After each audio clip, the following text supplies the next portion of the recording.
مقابلے پر آپ کے بابوں نے نہ صرف پیرل میں تعلیمات کھڑی کی بلکہ رسول اللہ کی توہین کی ہے۔ توہین رسالت، ہر شے توہین رسالت پھنسائی ہوئی ہے۔ اگر کوئی غیر مسلم توہین رسالت کرتا ہے تو اس کے بارے میں کیا حکم ہے؟ کیا اسٹیٹ اس کو پھانسی دے گی یا کچھ اور ہوگا؟ یہ اگر تو پرائم منسٹر کی پرچی ہوتی تو میں اس کو سمجھاتا، عام بندے کا اس سے لینا دینا نہیں، چپ کر کے اپنا نماز روزہ کرو، سائڈ تے ہوا۔ توہین رسالت، ہر شے توہین رسالت پھنسائی ہوئی ہے۔ سوال یہ ہے کہ اب تک مرزا نے بہت ساری ویڈیوز میں دوسروں پر گستاخی اور توہین رسالت کا فتویٰ مرزا لگاتا رہا ہے، بار بار لگایا ہے۔ کیا اس وقت مرزا کے پاس وزیر اعظم کی پرچی آتی تھی؟ وزیر اعظم مرزا سے سوال کیا کرتا تھا؟ تو یہ سعد رضوی صاحب نے چونکہ ہمارے متعلق یہ کلیم کیا تو اب ہم ان کی پبلک تک بالخصوص اور ان تک بالعموم یہ بات پہنچا رہے ہیں تاکہ انہیں یہ بات پتہ چل جائے کہ ہمارا کسی سے کوئی ذاتی جھگڑا نہیں ہے۔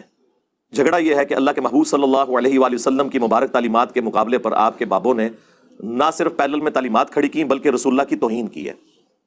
آپ تحفظ ناموس رسالت پہ بات کرتے ہیں، ختم نبوت کے اوپر بات کرتے ہیں، آپ کو پتہ ہی نہیں ہے کہ آپ کے بزرگوں نے ان دونوں چیزوں کے اوپر ڈاکے مارے ہوئے ہیں۔ مقابلے پر آپ کے بابوں نے نہ صرف پیرل میں تعلیمات کھڑی کی بلکہ رسول اللہ کی توہین کی ہے۔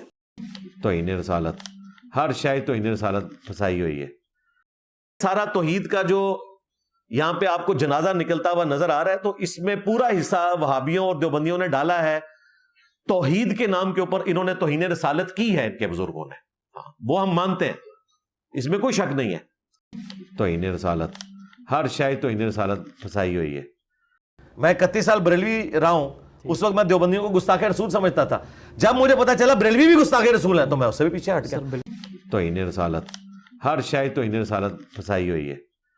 لیکن یہ یاد رکھیے گا، جو لوگ یہ کہتے ہیں نا کہ سلام کے بغیر درود شریف ناقص ہے، وہ گستاخ رسول ہیں۔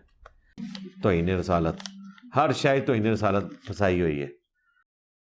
ہم نے یہ دونوں کام نہیں کیے، ہم نے تیسری بات کر دی ہے کہ بالکل وہ بھی گستاخ تھے اور آپ کے بزرگ بھی گستاخ ہیں، یہ دیکھ لو۔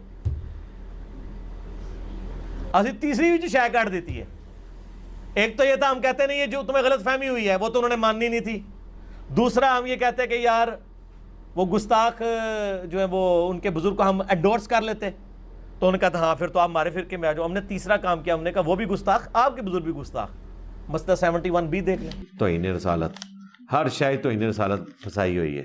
بہرحال یہ چند نمونے ہم نے آپ کے سامنے پیش کیے ہیں۔ مرزا نے بہت ساری ویڈیوز میں دیوبندی، بریلوی، وہابی سب کو گستاخ کہا، توہین رسالت کا مرتکب کہا، پتہ نہیں کیا کیا فتوے لگائے۔ تو کیا اس وقت مرزا کے پاس وزیر اعظم کی پرچی گئی تھی؟ وزیر اعظم کی طرف سے سوال کیا تھا؟ اس وقت مرزا نے یہ فتوے کیوں لگائے؟ کیا یہ مرزا کی تضاد بیانی نہیں ہے؟ کیا یہ دوہری پالیسی نہیں ہے؟